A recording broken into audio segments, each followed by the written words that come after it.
theyeshiva.net. Good morning, everybody. Welcome. Thank you for coming. We're holding page 241, close to the bottom of the first column, right? Kuf Chaf Aleph, column 1. V'amnam Haman. V'amnam Haman. The line starts, Soivalta Chuli Vidal, period. V'amnam Haman liyoy shiratza lekabel ba'atzmo. 16 lines from the bottom, page 241. V'amnam Haman. Now we come to explain the goyrel of Haman. Liyoy shiratza lekabel ba'atzmo. B'chinas atzmos eidin soif. Shenikra raiva dechol raivin ustimu dechol stimin. Since Haman wanted to receive himself for himself, an energy that stems from atzmos eidin soif, from the core of the infinite one, which is again called in Zohar Raiva dechol raivin, the will behind all the wills, the will of all the wills, ustimu dechol stimin, or sometimes we'll call it that which is concealed beyond concealments.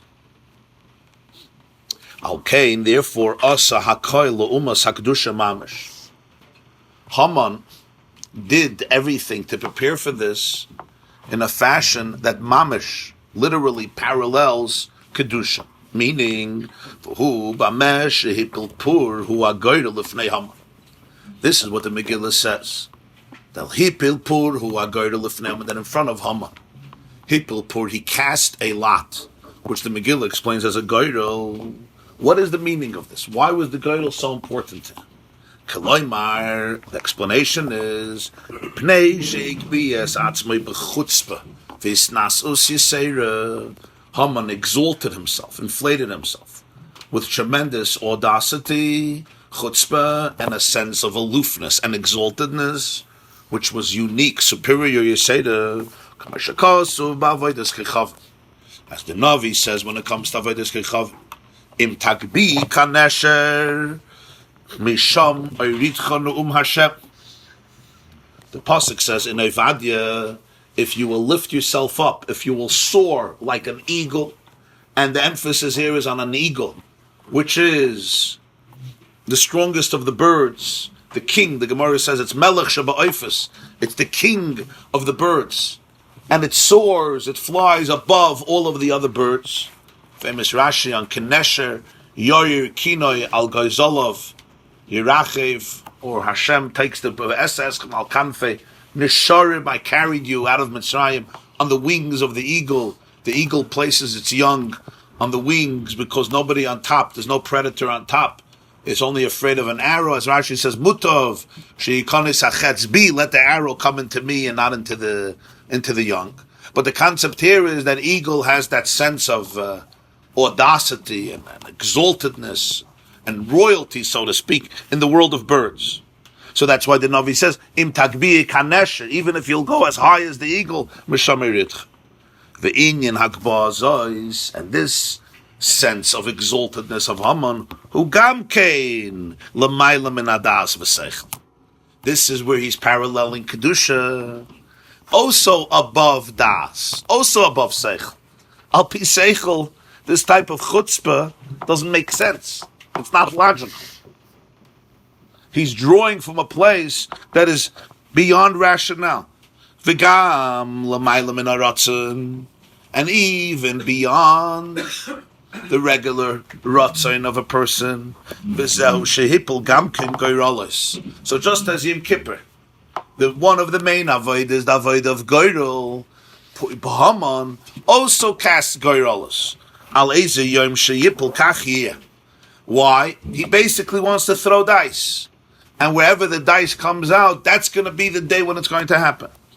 V'hapolas hagoyrel l'fnei Haman hainu shehipel hagoyrel liyas ritzoynei tali begoyrel kedugmas hapolas goyrolas b'shnei asidim b'yom kippur l'fnei Hashem.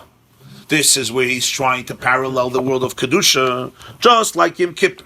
The Kohen Gadol cast the lots again. He throws the dice, so to speak, and makes a goyrel in order to determine which of the two goats is going to go la Hashem and which of the two goats is going to go la Azazel. So Haman, in a similar fashion, in the world of hatred and vile And vile impurity also throws a goydel, so to speak, suspending his rotzen on the goydel. Placing his rotzen on top of the goydel. Placing his rotzen on the goydel. Whatever the goydel decides, that's where I'm at. What is the meaning of this? V'chol zehu sheratza lihisnasis ulihidamis l'kedusha ha'elyono b'chdei sheyikabel gam hu misham. This sense of hisnasis, of inflation, of exaltedness, he wants to exalt himself and compare himself to the divine kedusha in order that he and his plans and schemes should be able to receive energy from there. What is the Baal HaTanya teaching us here? There's the Geidel of Yom Kippur, and there's the Geidel of Haman. Yeah. And the name of Purim is Al Shem HaPur, Hu HaGeidel, because this Geidel is extremely significant. And this is where you have two things that have the same name. And Haman wants to draw from that place. He wants a relationship with that place. And therefore he throws a Geidel. What is Haman looking for? What Haman is looking for is something that's not al pitam v'das, something that's not rational. Let's take it in a person's life. It'll be a little easier to understand. All self-destruction that a person engages in comes from the fact that at least temporarily we suspend our rational minds. As the Gemara says in Saita, Amr Ishlakish, Eina dem Oiver Aveira, Elim ke nichnes boy, Ruach Shtus. There's a spirit of insanity, shtus, folly, that comes into a person. When we say a ruach shtus, it doesn't mean we don't give excuses and it doesn't look intelligent. It could look very intelligent. But deep down, what's under it all, it's a ruach shtus. Person is blinded. Person sometimes is taken over by a taiva. In a week, he's going to regret it. In a day, he's going to regret it. In an hour, he's going to regret it. The power of cravings, the power of taiva, the power of addiction, the power of bad habits is always do it right now. Don't think about it. If you have a taiva, a great craving, intense to anything, and talk to the taiva and say, let me scrutinize you, let me think about you, let me reflect, let me put you under a microscope, let me consult with other people. Give me 3 days. What's the taiva going to say? No. Now.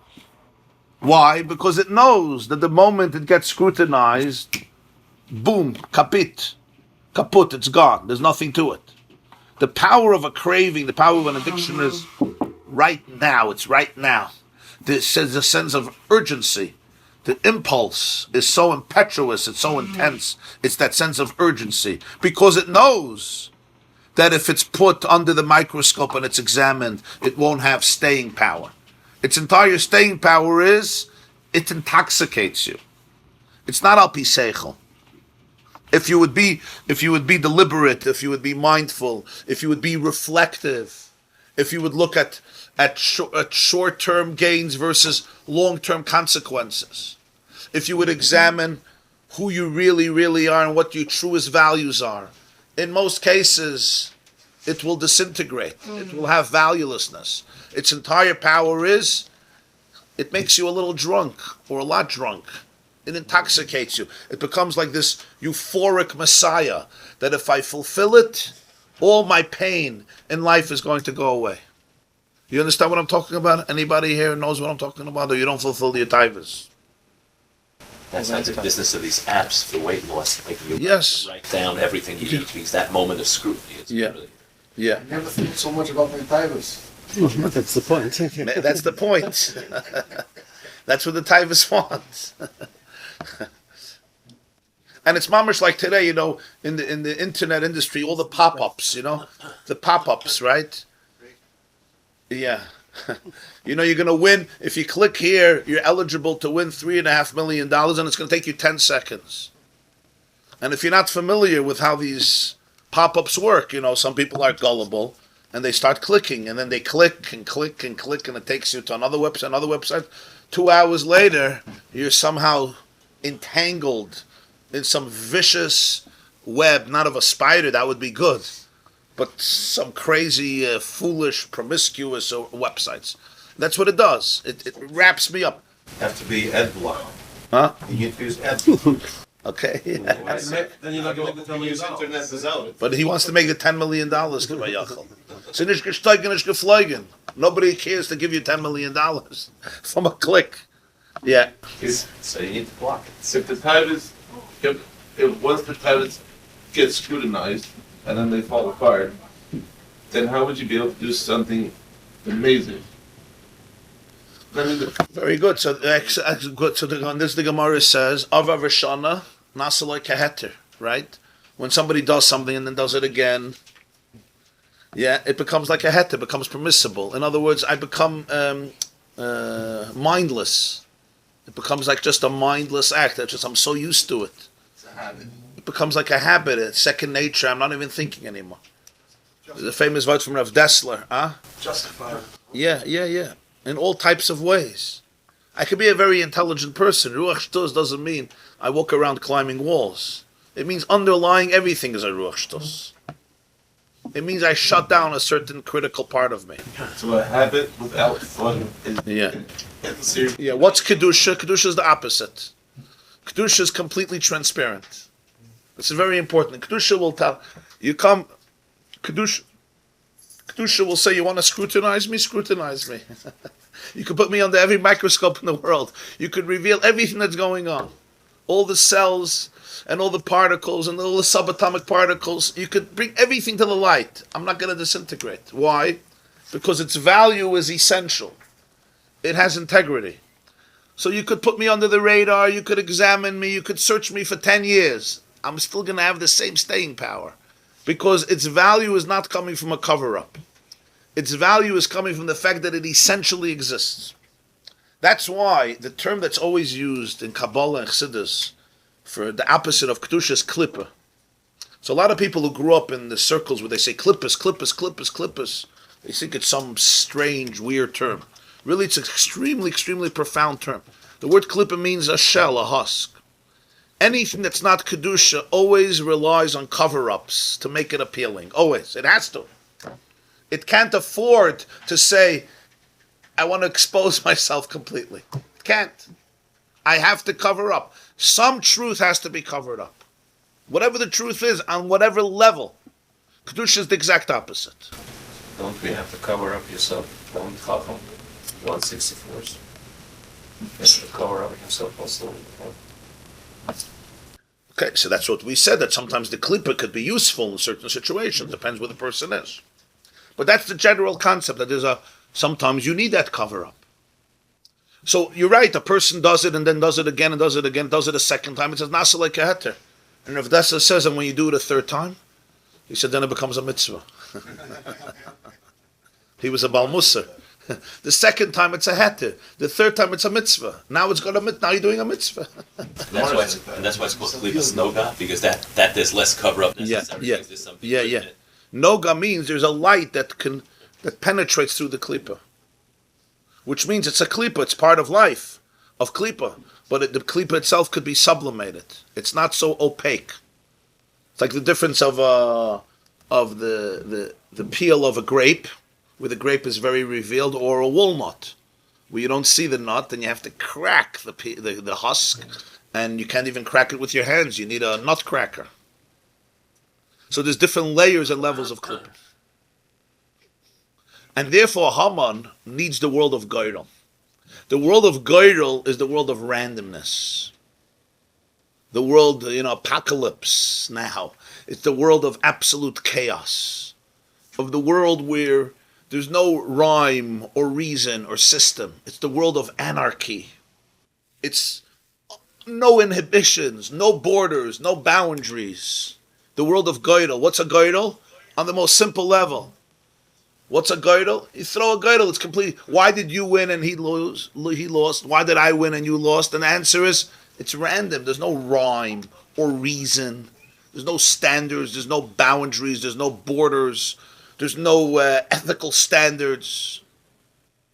This is rooted in a philosophy of randomness. This is the philosophy of Geirel. Darkness is as powerful as light. Light is as powerful as darkness. There's no ultimate meaning and purpose. This is good. This is evil. This is desirable. This is undesirable. And Haman wants to draw from that place in Kedusha, which is called Geirel, that we spoke about, L'mayla mitam v'das. It's beyond rationality. It's beyond structure. It's what's called beyond Hishtalshalus.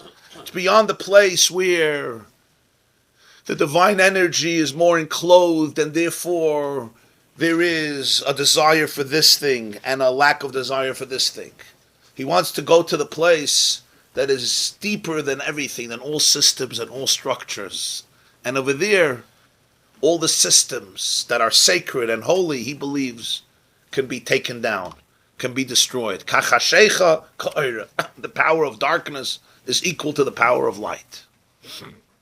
Light can overcome darkness, but darkness can't overcome light. Well, Haman wants to reach a place of Geirel. That's the idea of Geirel, where there's indifference. Indifference. That's what he wants. That's why he makes a Geirel. He says, Ach Hashem heishiv machshavtei hara asher chishav ala Yehudim al roishai v'tolu oisei v'ezbanav aleitz al kein karol le'amemele purim al shem apur. Now we can understand what the Megillah is saying. Hashem took his machshava that he planned on the Jewish people, and he turned it over on his head, and they hung him and his children, and the Megillah continues. That's why they call these days Purim. What's the connection? The connection is because that's the holy Chiddush of Purim. The Chiddush of Purim is the concept of Geirel. Haman tried to use this Geirel to destroy. What happens now is, we call the name of the Yom Tov Purim al Shem HaPur Hu HaGeirel, and we call it Purim in the plural, because there's the Geirel of Haman in Klippa, and then there's the Geirel in Kedusha. There's two Purims here. Al Shem HaPur, even Shalamayla Miyem HaKippurim. V'achar kach, it says, Kimu v'kiblu HaYehudim. The Jewish people accepted on themselves. The Megillah continues, V'yemei HaPurim Eila Lo Yavru Metei HaYehudim.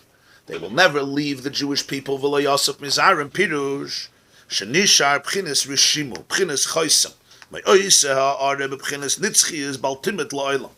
When it says Yemei Purim Lo Yavru, it doesn't only mean we will always celebrate Purim. It means the energy that was present on Purim, a rishimu of it, a residue of it, remained. The Choysam, we spoke about the seal in which you imprint your signature. Even though you're gone, but the signature remains forever. So we spoke how in the Jewish soul, you have the Chaim, Simeni Chaim Alibek. Afal gav the Azil Hachav the Yuknish Tar B'Chalayim before from Zoya. The imprint of the seal remains forever. The Chaim of Purim, the imprint of Purim, the energy of Purim remains forever. Maamer Azal the Gemara Chazal say, Kol Hamayadim Telum. That all of the Yomim Tovim are going to be nullified. But this the Chazal tell us, Kol HaMoyadim B'Telim, the Rambam says in the end of Hilchis Megillah and Chanukah, right? That Kol HaMoyadim B'Telim L'Asad Lovei. The exception is Purim, which is a very fascinating idea. What's the Chiddush of Purim? The answer is L'Fisha Kol HaMoyadim Hein Mebchinas Oiris Shebekelim. All the Yomim Tovim represent a certain flow of oir, light, in a vessel. Al-Pi Seder HaYishtalshalus D'Atzilus B'ri Yitzir Asiyah, which follows the order of evolution of the four worlds, the higher Atzilus and the Bri Yitzir Asiyah. Aval K'sheyavo Ya'or Shel Lifnei Atzilus. But when Mashiach comes, there's going to be a light that transcends Atzilus. Lo Yechilenu HaKelim. The Kelim won't be able to contain it. V'yis battle. That's Pshat. The Moyed is going to be in this battle. The Moed is going to be in this battle doesn't mean it's going to be obliterated, it's going to be nullified. If it's part of Torah, one of the 13 principles, Dani Mamens is, HaTorah Hazois Leitiyeh Mechlefes. It means that the intensity of the oir, so the Keli will not be able to contain that light. Mashenkin Yemei HaPurim HaEla, Shem Yemei Mishta V'Simcha. Purim are days of feast and joy. And as we explained earlier, that the concept of Purim is within the body, within the guf, within the world. The Chiddush of Purim is that even the light that is beyond the Shtalshalus comes into the Keli, it comes into the vessel, it comes into the container. V'kin is bar le'el atam, as we explained earlier. Why? Ulakach yimei Purim lo yavru la'olam gam la'asid lavoi v'zichram la'yasuf mizaram v'dal. And that's why even la'asid lavoi, when the infinite Or emerges in the world, so we say all the other Moyadim, which were based on a Or in a Keli, an Or measured according to the Keli, the Moyadim will be bottled because the Or will be overwhelming Or. So it's like lighting a candle in the middle of the day. Lagabi, that Or, the Maya, doesn't have so much significance. But the Chiddush of Purim is that the Or Shalamayla Mishtashel is the infinite light. Purim is rooted in the world of Goydel, of Kedusha. Goydel, of Atzmus, of the essence of the Ratzin of Kedusha, beyond Tam, and beyond Das, and even beyond Ritzoinus. You're dealing with the Raiva, the Chol Raivin, the core of the Mocker of all the Ritzoinus, the source of all the Ritzoinus, which is represented by Goydel, completely stripped from any reason, from any layer. But this is Lamaila Mitam Vedas and Kedusha. And these are the two extremes. There is Shtus, there is insanity of Klipa, of Haman, and there is insanity of holiness. And you could see it also in the hatred. Haman comes from Amalek, right? Haman HaGagin. What's the uniqueness of Amalek's hatred to the Jewish people versus other nations? Why does the Torah say about Amalek, Zocher es ashrasa l'cha Amalek, Milchama l'Hashem ba'Amalek midor dor al tishkach, never forget the hatred of Amalek. Amalek was the only nation that hated the Jews. Even Ammon and Moav, where the Torah says, L'yaveh Ammoni Moavi, there's a problem of conversion there. There's no mitzvah to despise Ammon and Moav. Even Mitzrayim, the Egyptians, says, Lo Yisasayev Adoimi, Esav ki achichu, he's your brother. Even Mitzri, third generation Yaveh B'Kal Hashem. And the answer is, the Pasuk says, Vayaveh Amalek vayilachem b'm Yisrael. There's no context to the battle. Or as it says in Kiseitzi, we read Parshas Zachar, Asher karcha baderech. The word karcha is a very interesting word. Karcha comes from the word coincidence, mikra. Asher karcha baderech. He chanced upon you. Vayizanav b'chakol anacheloshem acharecha v'ata oyev v'yageya v'layori elikim. So Timcha Zecher Amalek. What's the difference? The difference is there's two types of hatred. There's a hatred that speaks in the name of rationality, even if it's wrong, mistaken, erroneous, tragic, and unjustified. And then there's a hatred that's irrational. A hatred based on rationality is, we constantly have it. I somehow perceive in you something that bothers me. I perceive in you an enemy. You have it in communities, you have it in families. I may be completely wrong. I may be completely a victim of my own insecurities and my own trauma and my own self-hate. But somehow I see in you the potential for enemy. I don't know, maybe you're too loud, maybe you have too many opinions, maybe I feel crushed by you. Anybody knows what I'm talking about? Maybe I feel threatened by you. Penyirba. Huh? Penyirba. That's para. What's para? Para is... He said, Havanis chakmalai, pen yirba. These Jews are growing by leaps and bounds. They win the Nobel Prizes. They have now taken over the universities. They're in Hollywood. They're in Washington. Yeah, they're in Fifth Avenue. They're in Madison Avenue. They're in all the industries. Their IQ is very high. They're very, very successful. And you got to be careful. They're vicious. They're poisonous. And they want to take over the world. And look how they go, and look how they grow, and look how integrated they are, and they're going to take over the whole Egypt. Was Paroi right? Absolutely not. He was an anti-Semite. He hated Jews. His reasons, though, were rational in his mind. In his mind, I'm dealing here with what we call a fifth column. A fifth column. You're in my art, you're in my country, and you're ultimately undermining me. It was based on false accusations. It was based on fear that was unfounded, right? But it justified itself. In Paro's eyes, he was a noble man. He was trying to protect his country. Such hatred is not easy to deal with, but it could be dealt with. Why can it be dealt with? If I could sit down with you and give you a little therapy, or give myself a little therapy, we could straighten it out. Because it's based on rationality. There's another type of hate that is completely irrational. And that's Amalek. The Jewish people weren't living in Amalek's territory. They weren't even walking by his territory. They weren't even walking around his territory. They weren't doing business with him. They were traveling from Egypt to Sinai. Vayavay Amalek. From hundreds of miles away, he came and declared war. Why? Why? Unprovoked. On any level. Not even in your fantasy. I provoked you in your fantasy. You're dealing with insecurity and you think I'm your enemy.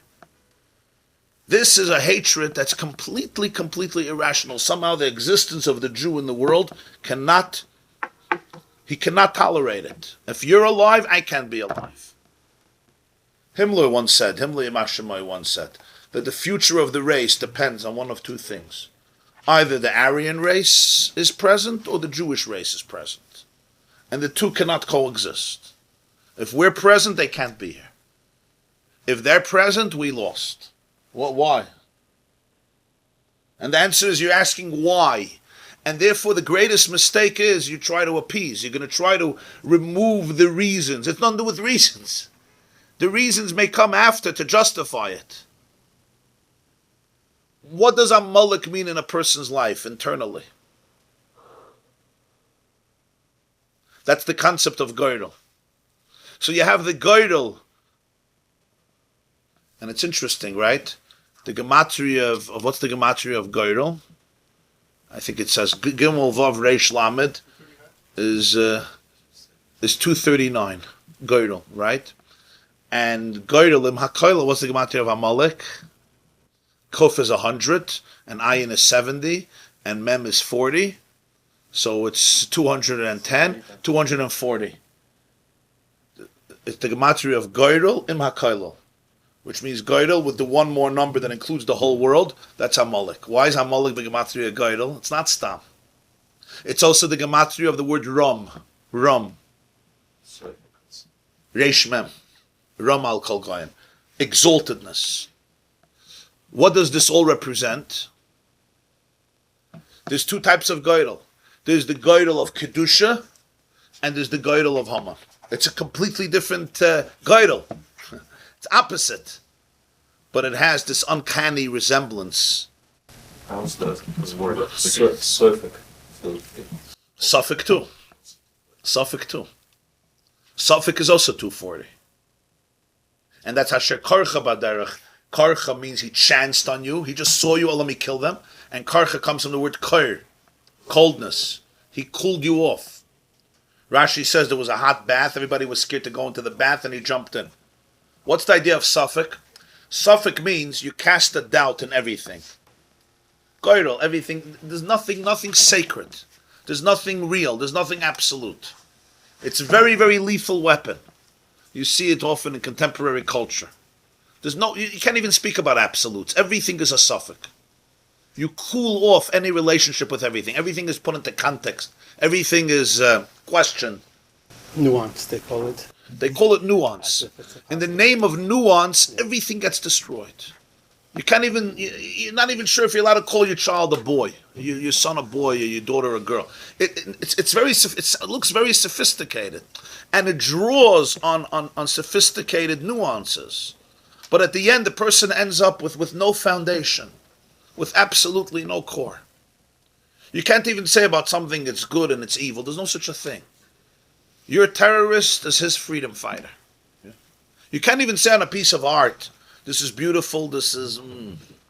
It means you're not sophisticated. All you could say is what genre it is, which milieu it was produced, what type of mental illness the artist was suffering from, what mood he was in when he painted it. And then, I don't know if it's I like it or I don't like it. It's just, it's too complicated. This comes v'hanachash. V'hanachash haya arum. Arum means sophisticated. It's based on this nuance that basically it casts a doubt in everything.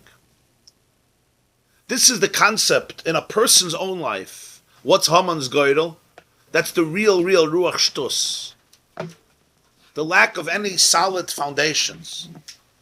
And the ability to be able to tune into a place that really is not rational, just like his hatred is not rational. In a person's life, it means I don't have to be rational. It doesn't have to make sense. That's Geirel. It doesn't have to make sense. What does he want to draw down from? He wants to draw down the ultimate Geirel. Because in Kedusha you also have Geidel. What's Geidel? Geidel is a relationship that doesn't have to make sense. The ultimate Ratzin, Raiva, the Chol Raivin, like we said, Geidel doesn't make sense. There's a relationship. This is who I am. And what's the answer to Haman? The answer to Amalek? The answer to Amalek can't be rational. The answer to Amalek is, this is who I am. This is ultimately who I am. Not rational explanations. Because he's tuning into a place that's deeper. That's Heishiv Machshav Torah. It's not reciprocate. Heishiv Machshavtei Hara, that's the Yom Tov of Purim. It's the celebration of the Geidel, of the real Jew, the real essence. So he took Haman's koyach. He didn't ignore Haman's koyach. He took Haman's Geidel and Heishiv Machshavtei Hara. And it showed that the emes is that if you really go into the world of Geidel, you're going to find the truth. It's not like Haman thought, if I could get God into the mood of Geidel, then everything is random, good, evil, everything goes. The will for power and the will for purpose is the same thing. Everything becomes the same, no difference, darkness, light, death, life, who cares? We take these things serious, and that's what sophistication sounds like. All morality, as they love to say, is a human construct. For your benefit, you decide what morality is. It's not real. And that's the insistence of certain individuals to try to, so to speak, excavate the truths of science and physics to show that the human and the chimpanzee is exactly the same thing. Completely the same thing. Just some fluke at some point we developed this weird sophistication that we could build universities and hospitals and analyze chimpanzees. Right? But what is it about? It's basically about the deeper you go, you'll see that everything is just fake. Everything is just superficial. Free choice is superficial, morality is superficial, good and evil is superficial, anything anybody takes seriously, this is just the primitiveness of mankind who's trapped in this fake world of its own constructs that are biased and tribal and primitive and small and narrow-minded and barely rational. It's completely from my perspective. And in the ultimate truth, randomness is much more real than any plan or any pattern. It's much more real. So since our real deepest Kedusha comes from a place of gorel and randomness, this explains real, and that's our ultimate strength and what makes it so powerful. That also explains why these forms of anti-Semitism are the most powerful and indefeatable, because they come from that same place. Yeah. It comes from that place of randomness. And the hatred that comes from that place is very, very deep. Because it's completely not about reasoning. It's really not about reasoning. And when we get into that place in ourselves, it could be very, very destructive. It can use reasoning simply in a manipulative way. But it's completely not based on reasoning. We will dress it up in reason to be able to sound more sophisticated. But when that bubble is burst, it's completely not reason. It's complete place of randomness, or what we're calling here Ratzin. And Haman understood a lot of this. He understood a lot of this. And that's why the Geidel was so powerful. That's why the Gemara says in Megillah Yud Gimel, he threw the Geidel and it came out in the month of Adar. And he was overjoyed, because Adar is the month that Moshe died. What did that mean? Big deal! Any month somebody died, right? Which month did somebody not die? I mean, death is part of life. He saw Moshe died in the month of Samach Simcha G'dayla. First of all, he knew more about Jewish history than most Jews. How many Jews know that Adar Moshe Rabbeinu passed away? Doesn't even say in Chumash. So Haman, what did Haman know? He understood Moshe's estalkus, what he wanted a praviyarch right now. But the pshat is that Haman basically, it's all a play, it's all a dice, it's all a play, it's all a game of dice.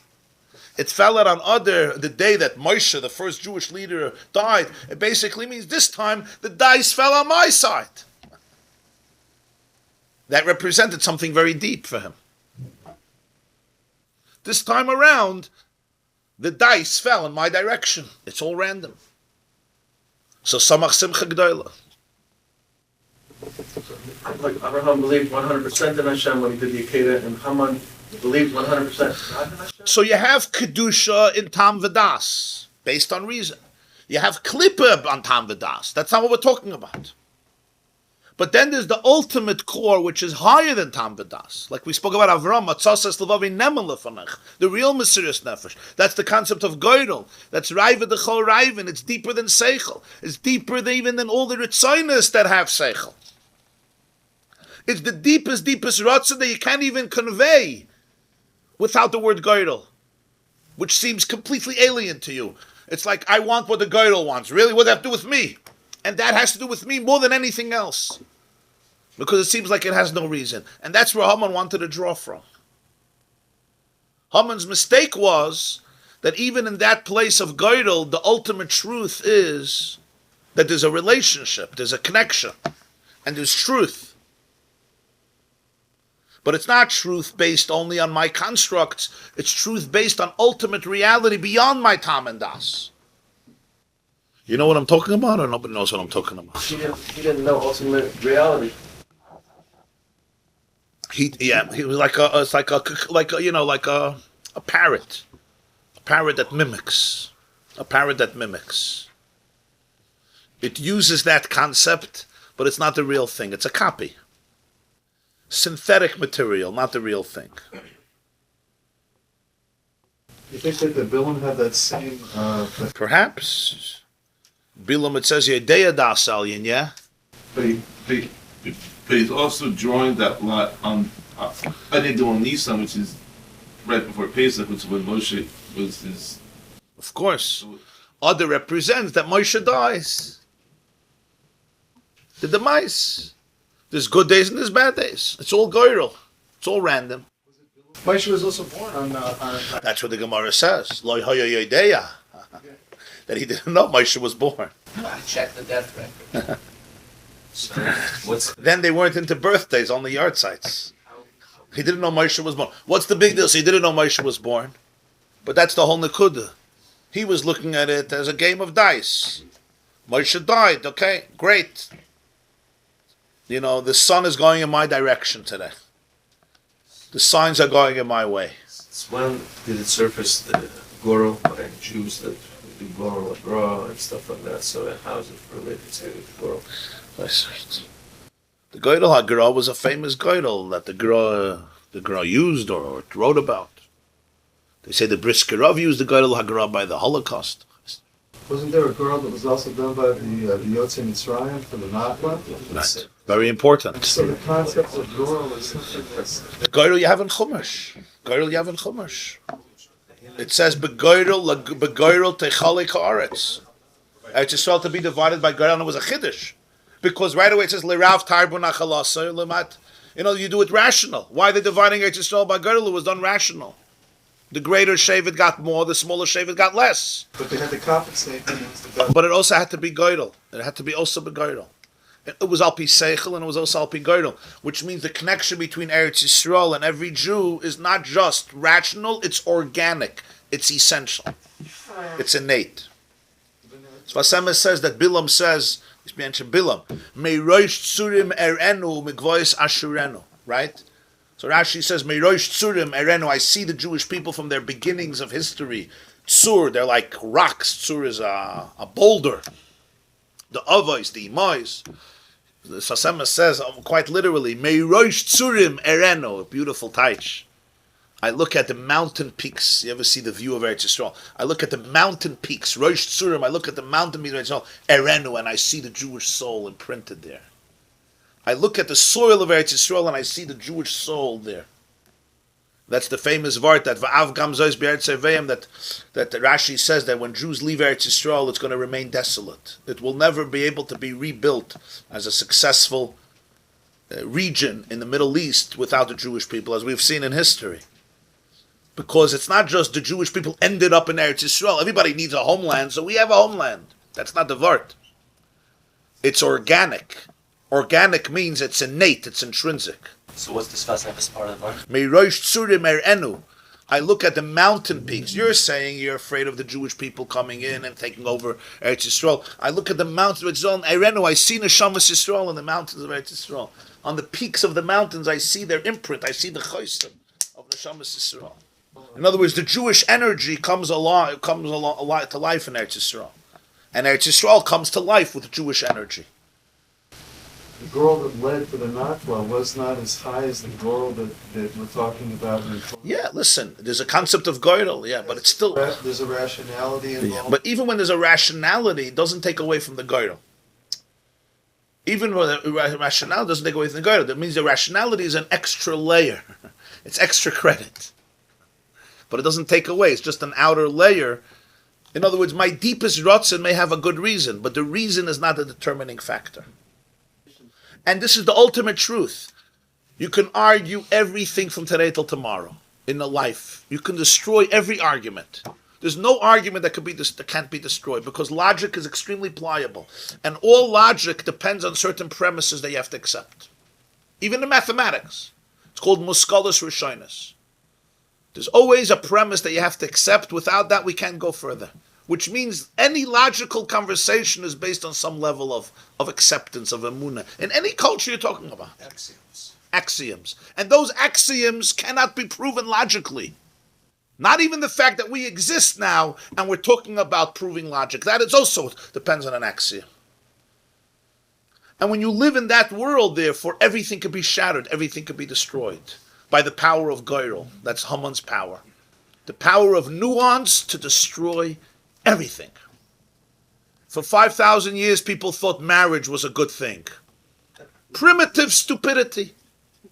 People thought having children was a good thing. Not primitive stupidity. Today we know better. What is it really based on? It's really based on taiva. It's based on efkedus. And it's based on a deep, deep lack of sense. There's no anchor. Suffix, that's what suffix is. Suffix means everything is in suffix. There's nothing real.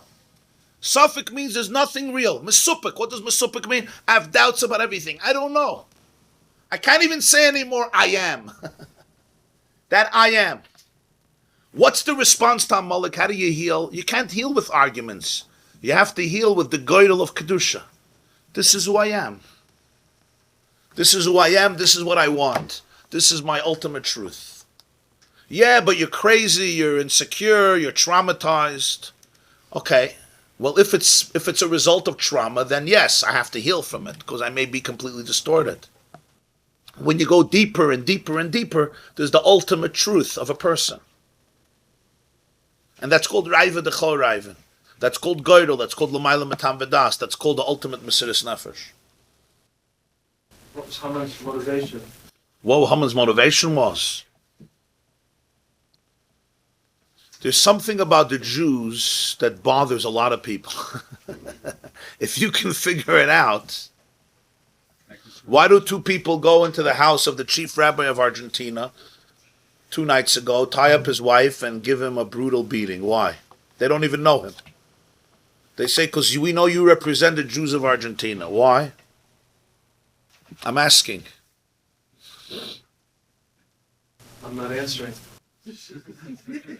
So you're smart. Because they have a different Raiva Dechol Raivin. They hate our Raiva Dechol Raivin. And nobody knows why. What happened suddenly? What happened 70 years, 80 years after the Holocaust? That anti-Semitism, especially in Europe and universities, has reared its ugly head everywhere. Like, what did the Jews do? What are the Jews of France doing? What are they doing? And it's not like religious Jews. It's secular Jews, religious Jews, believers, not believers, frum, nicht. It's no difference. It's a Jew, something about a Jew. Nobody, what is it? What are Jews doing? 14 million Jews in the world. 1.2 billion Chinese. Whoever hears about the Chinese? All we know is made in China. Is that good and true? 300 million people living in Indonesia. Why is nobody obsessed with Indonesia? Why don't they say global warming is the fault of Indonesia? Nobody knows. So this mystery is from the beginning of time. Every Jew uses a private jet. Of course it's because of us. Yeah, certainly we use private jets. So there's something, this is, for me personally, this is one of the greatest demonstrations that you can't ignore the power of the Jewish people and Yiddishkeit and just dismiss it to another tribal, cultural thing. The same reaction that they had to Jews 1,000 years ago, 2,000 years ago, 3 years ago. The Philistines and the Egyptians and the Assyrians and the Babylonians and the Greeks and the Persians and the Romans and the Byzantines, all the way up to Stalin and Hitler and the Islamists and so forth, that same emotional reaction they still have today. For whom? For you and you and you and you and you and you. For Pashat Yidden, what does this demonstrate? This demonstrates the Kedusha in Am Yisrael. There's an expression until the Me'oivai Techakmeni. I become wise for my enemies. So somebody once touched Me'oivai Techakmeni. If you want to know who a person is, you have to look at his enemies. It's a very powerful idea. Tell me who hates you and I'll tell you. Don't tell me who loves you. Mela. Tell me who hates you. You have to look at who hates you. Now you have to ask, who hates the Jewish people? Who hates the Jewish people? When you look at who hates the Jewish people, you know and know. You don't have to know much more. Stalin, Hitler, Eichmann, Goebbels, in our generation, Yasser Arafat, Nasser, Nasrallah today, Ahmadinejad, Rouhani, etc., right? The Qaddafis of the world. Let's not go there. This is Chassidus. This is not entertainment. When you see who hates you, you don't need it more. People who would murder millions of people without blinking. They hate the Jewish people. They hate Israel. What do you need more?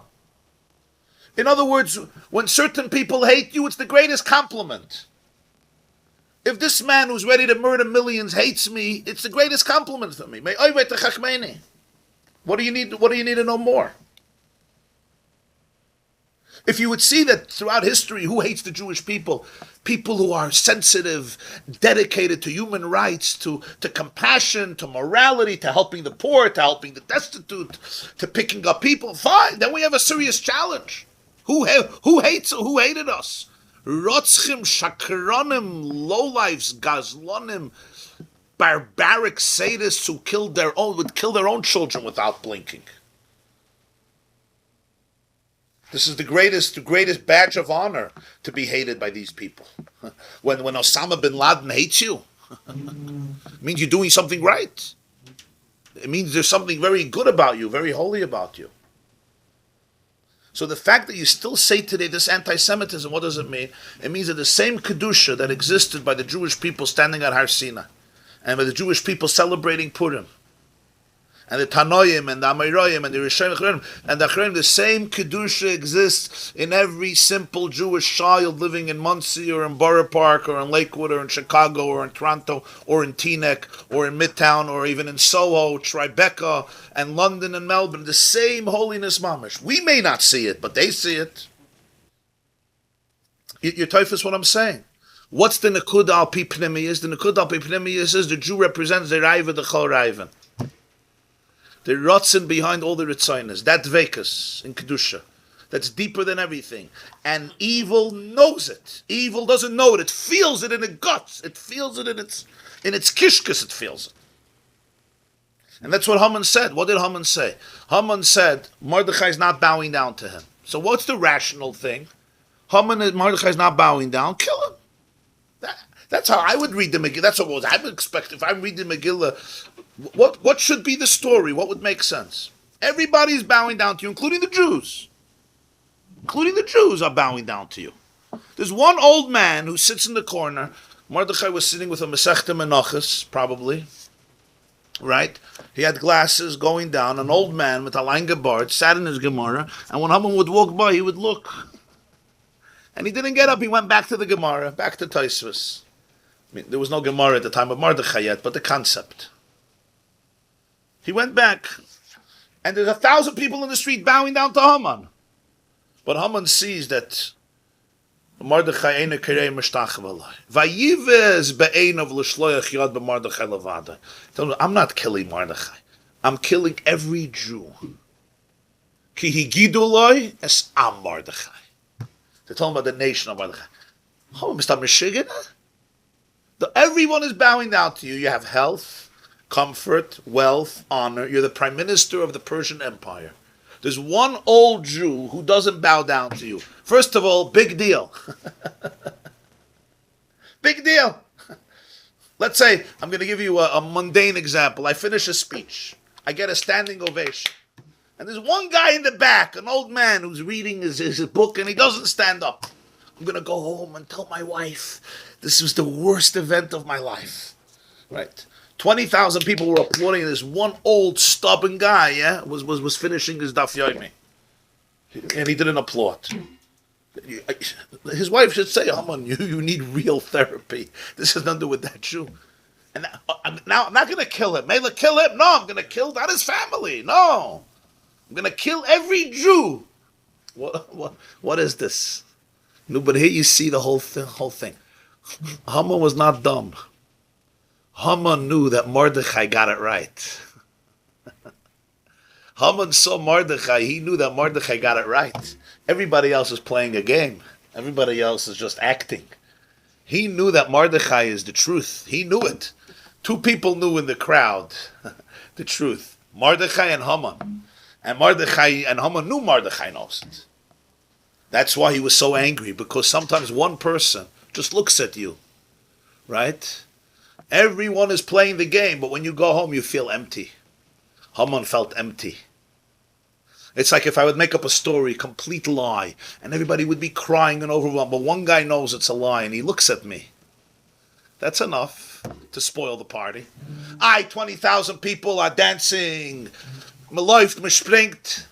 That one look is enough. The Tzalmanish Kebabamais. It's enough to go home feeling empty. Anybody who ever does this knows this game. That's why so many actors get... so many actors and celebrities, they overdose, they become addicts to all types of things. They're worth hundreds of millions of dollars. The world bows to them, but inside they can't fool themselves. They know that it's a joke, it's a game. You made a movie in Hollywood, so now everybody is licking your saliva. And when you come to the Oscars, they're cheering. Inside, bist garnished, and the waist bist garnished. The waist bist garnished. I'll tell you a moire de kamaisa. I can't authenticate the story, but this is a story I heard. There was a Yid in Montreal, a Chassidish Yid, a Chabad Chas, his name was Peretz Mochkin. He was from Russia, he was a Fatzaitish Yid, a very deep person. I remember him, he died in the 80s, and there was another Yid in Montreal, his name was Rabbi Tenenhaus. He was a teacher in yeshiva. So if they say Rabbi Tenenhaus in 1960 or 1959, he came into the Lubavitcher Rebbe, and he said, "Where's justice?" Peretz Mochkin came here. He says, he wanted to go into the Rebbe. And his kapota was so torn, it was so full, he was embarrassed. So he borrowed a kapota, a frak, from somebody else, from a guy, Rabbi Kazarnovsky, to be able to go in with you like a mensch. This is Peretz Mochkin. And this guy, Tenenhaus, he was like an open person. He says, and Marilyn Monroe just made $4 million on some like it hot or something, some major film that she produced, and she made in the 50s $4 million. He says, where's justice? This guy's borrowing a kapota because he can't afford a new coat, and this lady. So the Rebbe told him, he says, Peretz Mochkin, se geht ihm nicht an. Se geht ihm bechlal nicht an. He's a happy person. He's not perturbed by the fact that it's kapota. And he didn't even have to change it to come in here. It's fine. He says, and Marilyn Monroe, with all the millions she made, is innovanik. Inside she's despondent and empty. And he told his Tenenhaus, and unfortunately, in the future, everybody will see it. She took her life, like many others. What is this? What is this? The whole world goes crazy. Everybody's looking for, everyone is running to their office. Why? Another couple of dollars, yeah? You have it all. Yeah. But like the Balatanya said before, sometimes you can have everything, but you have nothing. Because you don't have the Nakuda. There's no core. Haman knew this. But Haman knew even more. Haman knew that it's not Mordechai's own inyan. This is Am Mordechai.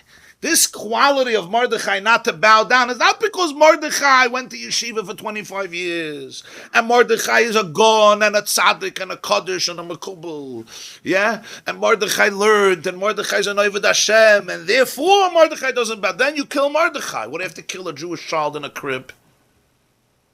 He gidaloyas am Mordechai. Haman understood this quality of Mordechai has to do with every Jew identically. It's the nation of Mordechai. Mordechai comes from a certain type of nation. It's the DNA of the Jewish people. Getting rid of Mordechai is not going to help you. It's not going to help you. So why would you attribute such a sophistication to Haman? When he can read Posuk, he also can read the Torah and said that we have to kill Amalek. It's self-preservation. I mean, he wants to protect himself. Not one doesn't want to be killed. It's a very rational thought to preserve himself by eliminating the threat. The mitzvah to kill Amalek is not a mitzvah to kill Amalek because we want to kill Amalek. You have to eradicate it, right? It's a form of self-defense. Wherever Amalek is, he is unsatisfied to live. He's unsatisfied until every Jew is killed. That's what Amalek is. But it's a vicious cycle, so you can say, oh... And anyway, the times of Haman, it wasn't Shaykh even. They weren't even Shaykh physically to kill Amalek. It was after the Churban. The Jews were in exile. Nobody was killing Amalek. Like today. Somebody's killing Amalek. The mitzvah l'doyer doyers is only if you can identify a nation as Amalek. But at that point, Bas Sancheriv of Bilbilas Ha'olam. It was after Sancheriv's dislocation of cultures and empires, and nobody knows who Amalek is. So the mitzvah didn't apply anymore. Haman apparently knew. So Haman himself, but as an identifiable nation, it wasn't there anymore. In the times of Shul, there was an identifiable nation, Amalek. After the Churban by Yisrushin already before, everything got mixed up. There's no, just like today, the Amma and Mayav, all these halachas don't apply. The Gemara says, because Basan Cherev of Bilbilas Ha'olam. But we see that certain nations act like Amalek. So okay. So don't we have a mitzvah? They say that the Vilna Gaon said about Germany 150 years before the Holocaust that there's Amalek there. You could see their hatred to the Jewish people went beyond Tam V'das, yeah. Went beyond Tam V'das. Did Haman know believing in Hashem? Haman?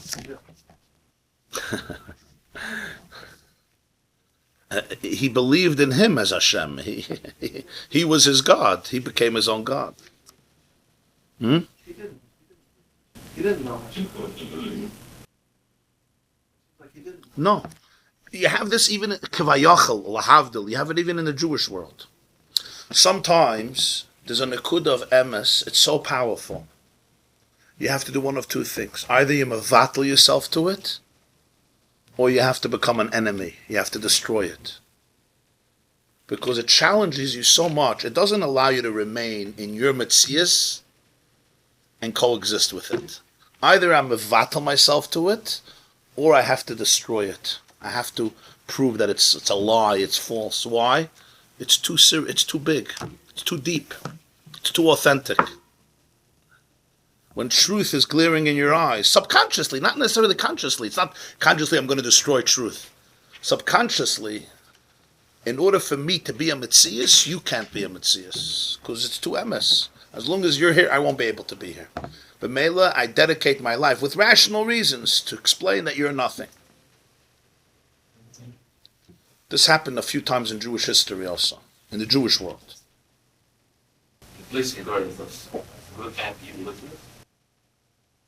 Yeah, but it's random. Good is not more powerful than evil. What he wanted to tap where? That's what he wanted to tap into. A place where everything is relative. Good, evil, everything is relative. And from the perspective of ultimate infinity, what's the difference? He? No. By him, there was no evil and good. That's the point. Evil is not evil, good is not good. There's no boundaries, no differences. And it speaks in the name of a truth. If God is really infinite, so you're going to tell me not to murder is significant? Well, a person is more significant than an ant? If you kill an ant, you're not chayiv misaf. And a person, we're into people, we're life, we're tribal. We're primitive. Why is killing a person different? You kill a mouse, you have a mouse trap. Unless you say Hashem is like a person. So here's the lethal point. When you turn Hashem into this absolute infinity, everything is random. Who cares? Darkness, light, life, death, good, evil. It's like a joke. It's all in our little corner, in our orbit, becomes significant. That's a deep word. That's why it's dangerous. You see that in New York where they now permit the killing of newborns. Yeah. And late terms. Yeah. Because there's no difference. Yeah. They prefer worms, actually. There's a law against killing worms because it's a late-term pregnancy. First day, the blood is born if the mother. Or the first day is born, and those who are now said you can abort a child. What is that based on? It's randomness. Nothing matters. There's no morality. The moment I feel it's threatening my body, my freedom, I don't want to have a baby, everything goes. And they don't realize the ruach shtus of it. No, but it's worse than that. They're harvesting organs and they get money off of Yeah. organs. That I didn't hear about. So it sounds very sophisticated. You're tribal, it's your culture, it's your faith, you're religiously indoctrinated, you're evangelical meshugana. Planned Parenthood is a money-making operation. Huh? Yeah. So that's where the danger is. That was Haman's brilliance. Haman was a smart man. He tuned into Geidel. Wasn't the time he made Geidelis. He liked the idea of Geidel. That's where he would win. Hafla de Kavart. But the emes is that Chishev, V'napechu, that in the real Pchina of Geidel, there's still emes. But it's not an emes that's limited to Seichel. It's an emes that's infinite. That's the chilik.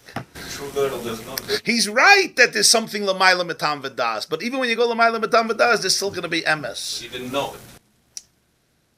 Yeah, it wasn't such a cheshbon by him. It was a shtickle Hitler. It was a type of mahalach where everything is random, but mele everything could go. Rashi said before the building that Germany is Edom. Not Edom, Amalek. Amalek. Okay. This class is brought to you by theyeshiva.net. Please help us continue the classes. Make even a small contribution at www.theyeshiva.net/donate.